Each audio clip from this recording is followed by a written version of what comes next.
Welcome again to our 365 daily devotion. Our topic for today is trusting in God's goodness. And our scripture for today is Nahum chapter 1 verse 7. The Lord is good, a refuge in times of trouble. He cares for those who trust in Him. But with an overwhelming flood, He will make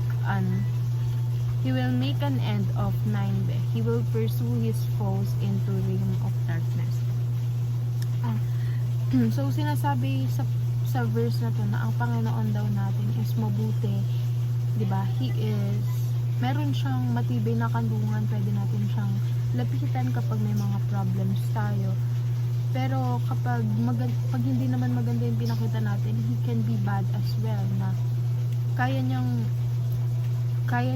maging rumaragas ang baha na lubusang pupuksain ang kanyang mga kaaway. So ayun, kailangan kampi tayo sa Lord at hindi tayo kaaway ng Lord.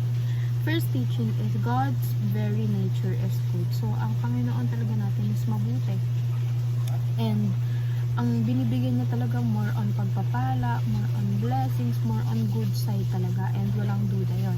Second, God's goodness is terrifying. So, yung pagiging mabuti ng Panginoon, talagang hindi mo ma-describe. Kasi kahit nga yung mga may malalaking kasalanan, pag nag-repent sila, is binibigyan pa rin sila ng pagkakataon ng Panginoon, binibigyan pa rin sila ng mga blessings and all. So, God is good and all the time na.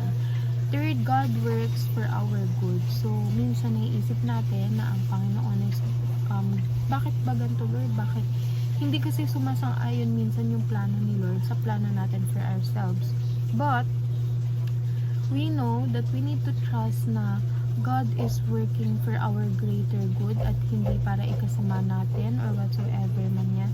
So, move naman tayo sa application. First, trust in God for He is good. So, magtiwala tayo sa Panginoon dahil mabuti ang Diyos. Hindi niya tayo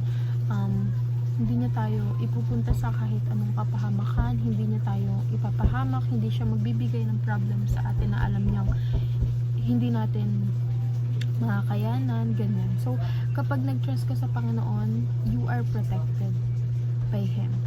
Second, trust in God in the midst of suffering. Minsan, pag pinanghihinaan na tayo ng loob, is doon dapat tayo kailangan magpakita lalo ng tiwala sa Panginoon na kahit pinanghihinaan ka ng loob, there is the faith, ganun pa rin katatag, ganun pa rin katibay yung faith na meron ka.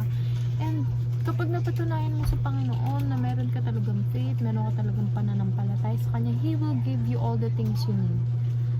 And last but not the least, trust in God, His justice prevails. So, iwasan natin yung mga pagganti-ganti sa kapwa na itinitake natin into our own hands yung mga bagay na hindi naman tayo dapat. For example, may nakagawa sa ating mali.